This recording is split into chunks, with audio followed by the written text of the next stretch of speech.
Hello, Assalamualaikum. Hari ni aku jalan-jalan pergi mall paling bersejarah ataupun paling legend dekat Ipoh, iaitu Aeon Kinta City Mall. Orang Ipoh confirm tahu tempat ni. Memang tempat paling legend, tempat lepak, tempat makan, tempat tengok wayang, tempat dating, tempat segala-galanya dekat sini lah. Dulu sini KFC, sekarang dah Coffee Bean. Aku pun beli kopi dekat sini sebab kita dah boycott brand tu. Orang Ipoh zaman-zaman dulu sampai sini memang tempat yang paling hype, tempat nak pergi wayang, tempat segala-gala lah kat sini guys. Memang tak boleh nak kata apa. Tapi tempat ni memang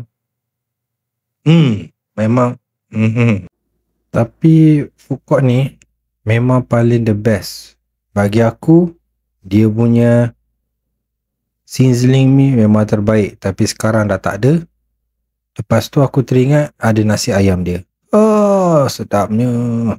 Aku pun jalan-jalan. Lepas tu anak aku nampak buku dua buku ni.